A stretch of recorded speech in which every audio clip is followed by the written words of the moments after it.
This is Orson Welles, speaking from London.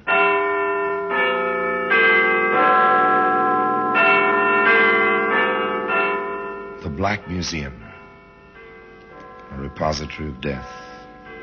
Yes, here in the grim stone structure on the Thames which houses Scotland Yard is a warehouse of homicide, where everyday objects, a kitchen knife, a roller skate, a violin string, all are touched by murder.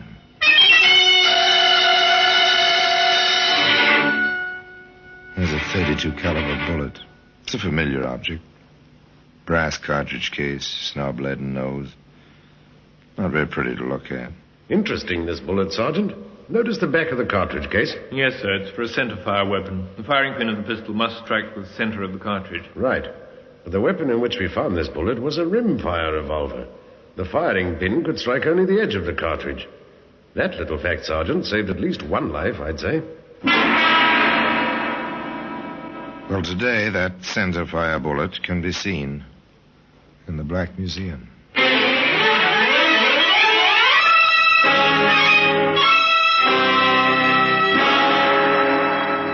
From the annals of the Criminal Investigation Department of the London Police, we bring you the dramatic stories of the crimes recorded by the objects in Scotland Yard's Gallery of Death, the Black Museum.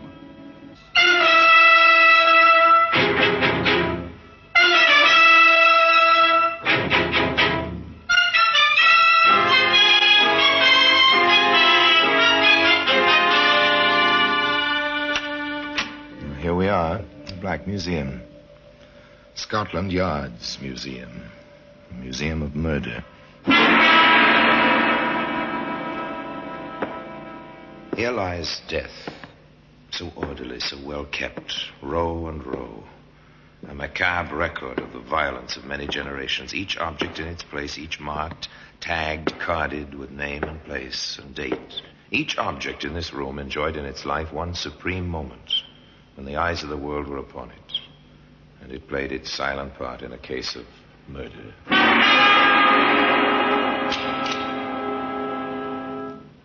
And here we are. Here's a jeweled ring, fit for a princess, but born of a mind like the Borgias.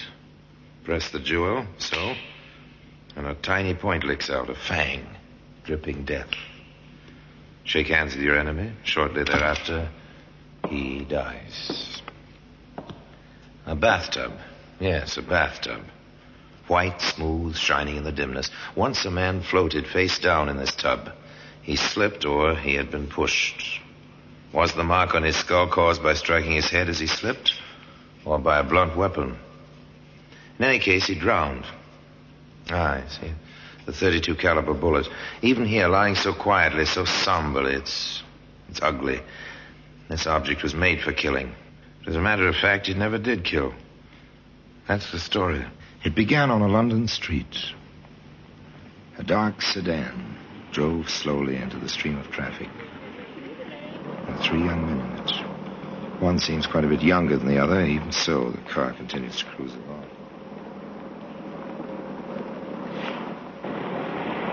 You got everything straight, Rod? Sure. Do you think I'm a goon? You just want to be sure, kid. That's all. Now, what did we tell you? I'll stay in the car till you wigwag it's all clear. Then I'll go in with you. Hey, there's a chance to park the old bus. Kinky. Watch the fenders now. Wouldn't want nobody to ask for your license at a time like this, eh? Maddie, leave him alone. Sure, Jack, sure. Just kidding him, that's all. What's the matter? You edgy? Cold as ice, that's me. Yeah. Ice is what we're going to get. All set. Let's go.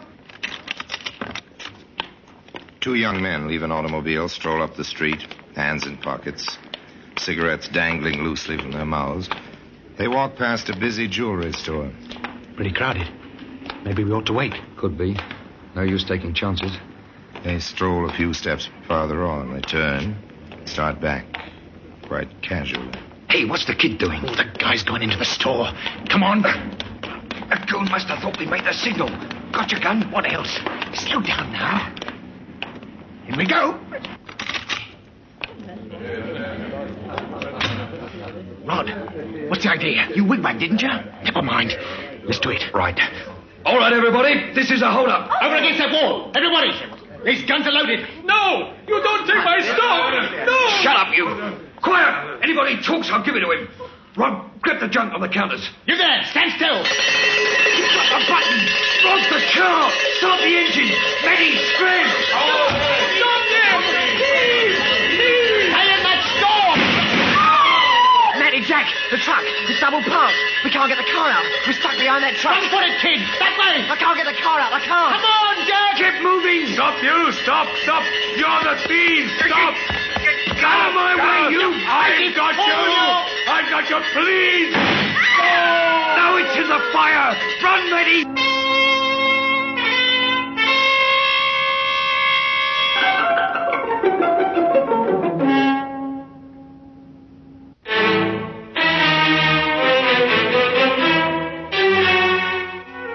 A man lay dead on the sidewalk. The crowd milled around him. The black sedan stayed in its place. 3 young men disappeared in the teeming streets, disappeared completely and utterly. A few hours later, in a quiet office in Scotland Yard, Inspector Bowers and Detective Sergeant Wood looked at what they had. Not very much of anything, have we, Sergeant? No, sir. Descriptions which could be any of 100 men and 2 bullets. A 45 bullet from the woodwork in the jewelry store, and the 32 which killed that fellow. With no guns to go with them. Well, if those boys were smart at all, they've ditched the guns. Funny, you'd expect a lot more shooting in a thing like that. They were conserving ammunition. Oh, well, I don't know. Circularize the descriptions, and what there is of them. That's about all for the moment. Yes, sir. 3 men, youngish, white handkerchiefs over And that was all. Now, where do you start among 8 million people searching for 3 youngish men who may be miles away by now? Well, the answer is you don't start. You wait. You have patience. And sometimes your patience is rewarded. Sometimes sooner than you expect. This is Wilson, Inspector. He's the cabbie who called in this morning. Ah, how do you do, Wilson? Sit down. Thank you, sir. Thanks very much. Wilson may have something on the jewellery store killing, sir. Yes, well, let's hear it, Wilson. Well, sir, I never thought about it till I seen the papers this morning. All about the hold-up and that poor fellow got himself killed yesterday. Yes, go on, Wilson. Well, sir, I was taking my cab along Queensbury Road, about a block from the place where it all happened, when a fellow with a white thing round his neck hops on the running board. I've a fare, so I waves him off. Then I see him go into that big building, the Brook Building, I think it is, sir. Corner of Queensbury and Maidstone. Oh, you're certain of this, Wilson? Oh, yes, sir. Anything else? I'm not so sure of this, Inspector, but I think I saw another fellow run in the building after the one what jumped onto my cab. Oh, very good, Wilson. Well, you may have been quite helpful. Thank you very much. Thanks. Get your hat, Sergeant. We're going exploring. The reward of patience. And sooner than expected, but only a bare and vague beginning. This kind of investigation takes long hours and hard work. And endless questions. Up and down the hallways of the large office building, in and out of business offices. Did you notice any commotion in the hall yesterday around 3 o'clock? Did a man with a white scarf around his neck take your elevator around 3 o'clock yesterday? Did you hear any running or anything like that around 3 o'clock yesterday? On and on, upstairs, downstairs, nothing. No one noticed anything, nothing irregular, no commotion. What was that? Did the porter notice anything? 2 fellows. One of them had a raincoat, I think. Both of them had white rags round their collars, sort of. Oh, you're sure of this? Oh, yes, sir. They seemed in a hurry, sort of. Where did they go? Which office, you mean? That's right. Well, I wouldn't know, sir.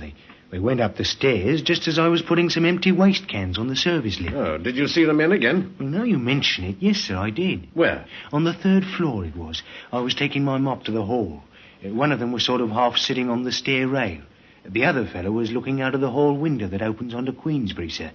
They didn't have the white rags, sir, but they were the same fellows. Anything else?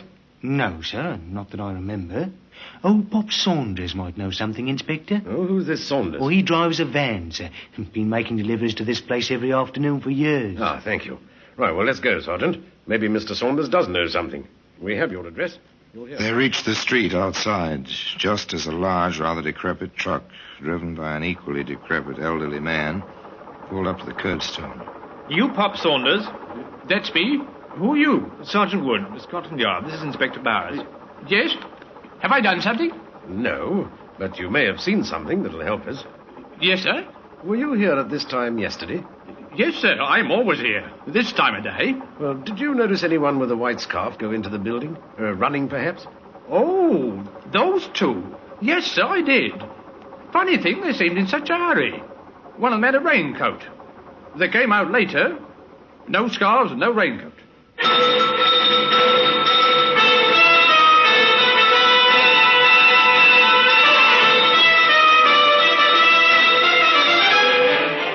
Now the search is on for a raincoat. Scarves or handkerchiefs can go into pockets, not raincoats. The Brook building swarms with police. Every nook and cranny is inspected. In the cellar, in a dark corner. This must be it, Inspector. Every other raincoat in the building's accounted for. Not a mark on it. Nothing. Yeah, try ripping the lining, Sergeant. Nothing, sir. Except the manufacturer's stock tag under the armpit. Not much, but a little at any rate. Check the manufacturer. From there to the jobber who bought the lot on which that coat was packed.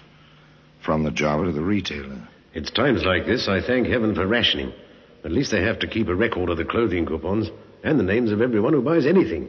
A thin, tenuous trail and a mountain of sales slips to go through. But nothing strikes a chord of memory. And then the sergeant thinks of something. Inspector, when they make out these records, don't they write the last names first? Yeah, you're right. They do. Oh, well, back over it again. Here, how about this, Sergeant? Mac Stanley. The other way, Stanley Mac.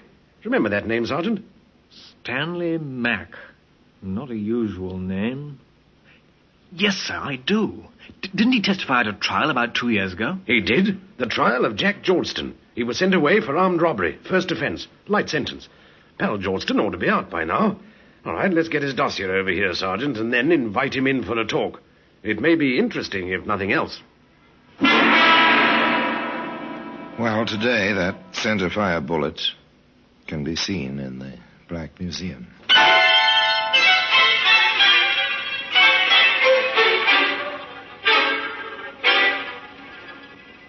It was a long chance.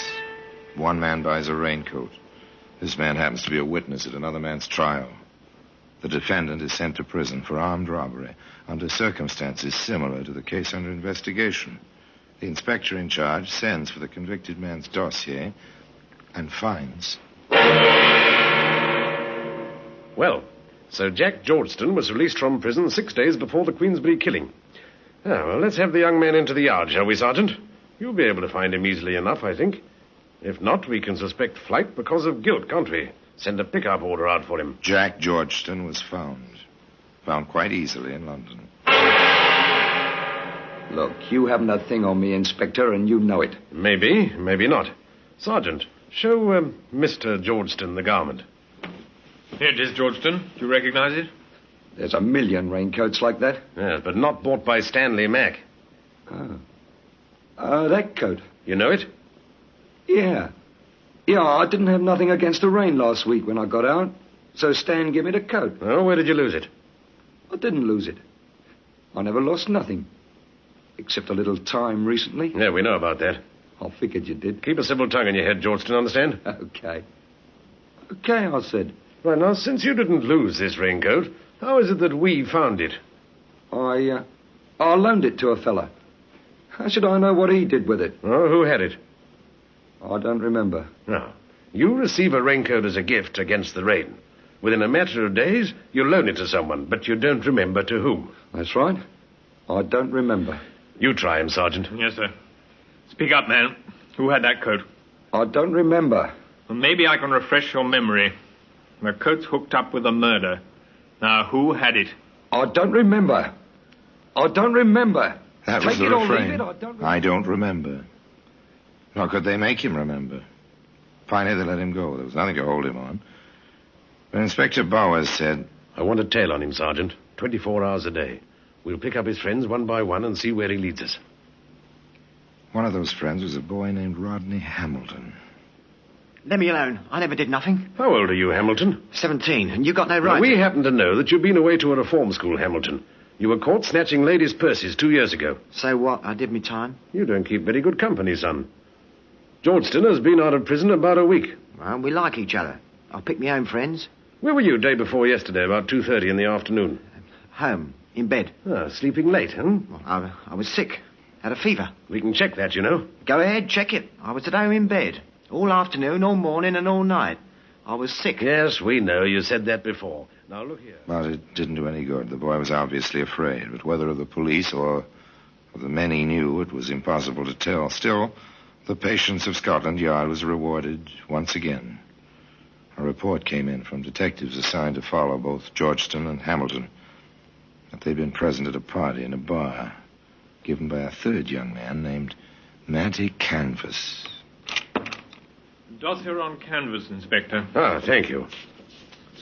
So, nice lad. Stole a car when he was 11. Convicted, assault with intent to rob. Convicted, jewel robbery. Convicted, armed robbery and assault. Nice little trio, our three friends, aren't they, Sergeant? Not exactly. Do you want canvas brought in, sir? Yes, do that. Oh, and, Sergeant, bring the other two along, but keep them separated. Don't let any one of them know that we have the other two.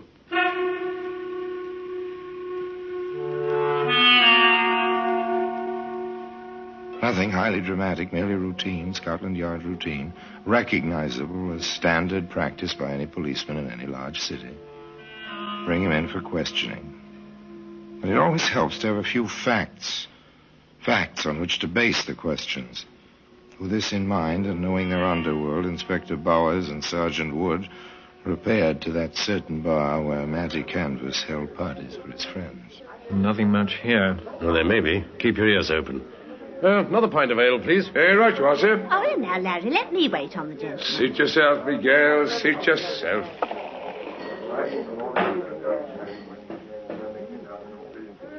Oh, well, down the hatch. Right.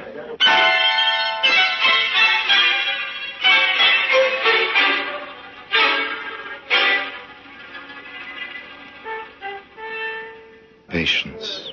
Frequent the bar. Wait. Keep your ears open. Don't talk. Just wait.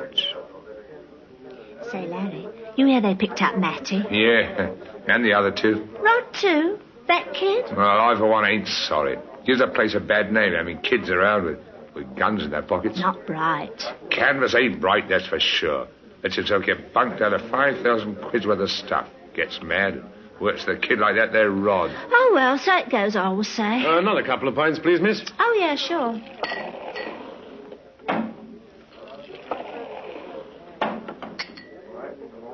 There you are. Do you know a lad named Canvas? Me? I don't know nobody.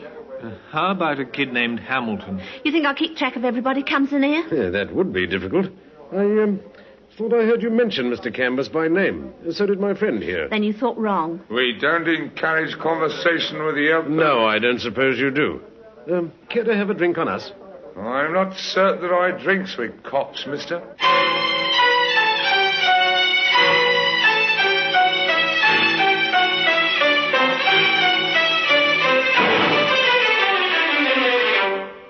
More routine ahead. More routine for the inspector and the sergeant after they left the bar. They checked descriptions of the men seen at holdups and robberies prior by some months to the tragedy in Queensbury Street. In one case, a description tallied with Matty Canvas. Mr. Canvas was invited out of his cell and into the inspector's office. All right, Canvas. You've been identified on the Davis job. You'll do a good long stretch for that. You may as well tell us what you know about the Queensbury shooting. I don't know nothing.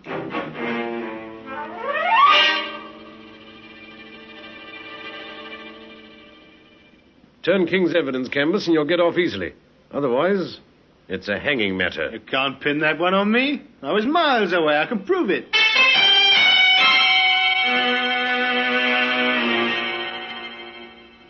Well, suppose I told you the kid's been talking his head off. Rod?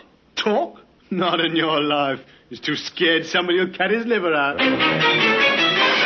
Oh, all right, Canvas, if that's the way you want it. Take him back, Sergeant. We'll give him plenty of time to think. No luck with Georgeston either. But the kid, there was a chance he'd break. Just a chance. The inspector took it. Look, boy, Your pals are saying that you held a gun that killed the fellow in the Queensbury hold-up. I never had a gun. Maybe they're framing you, lad. After all, you're pretty young, 17. You won't hang. They will. So naturally, they say it was you. I didn't. I never touched the gun. Canvas says you did, that you had the 32 all the time. I never did. They can't say it. They can't. But they do. Both of them told me. Looks to us like they got together to put the job on you. Well, why shouldn't they? They might have to die. There were only 2 guns. They had them. You've got to believe that. You've got to. We don't have to believe anything except evidence. If you had the guns, if I told you where they were, I said it. I didn't mean to talk. I did. Keep talking, lad. It's the only way to save your neck. My neck? If you held that gun and pulled that trigger... All right, we threw the guns away, both of them. The 45 Matty had and the 32 Jack had. We threw them in the river from the quay at the Lancashire Wharf. If you can find them, you'll see. Maybe there'll be fingerprints. You've got to find them guns. You've got to.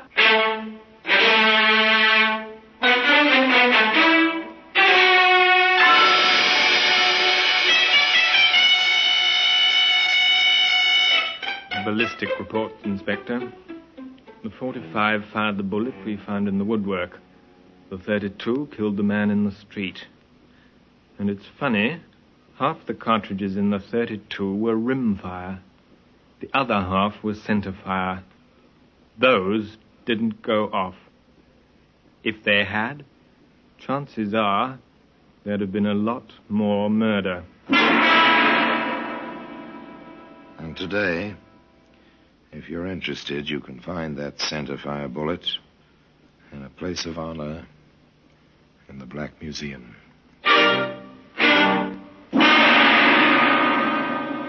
Orson Welles will be back with you in just a moment.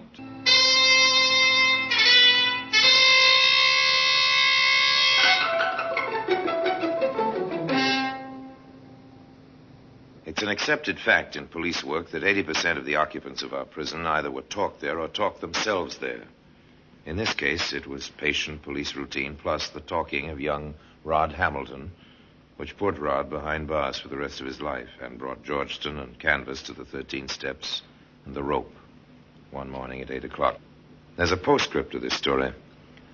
The use of a gun by an English criminal is rare. Nor in England do the police go armed in their normal course of duty. The Hamilton case was one of the more obvious symptoms of a post-war disease of violence. The death of Georgeston and Canvas was not without its effect on this disease. For days, weeks, and even months after their execution, pistols, guns, knives, many of them perhaps innocent wartime souvenirs, others of more dubious origin, were found by the police on rubbish heaps, disused gardens, on the mudbanks of the River Thames. The criminal world of London had come to terms with their traditional enemies at Scotland Yard. And perhaps, after all, the innocent man had not died in vain. The bullet that killed him, the centerfire bullet, remains in its customary place in the Black Museum. And now, until we meet next time in the same place, I tell you another story about the Black Museum. I remain, as always, obediently yours.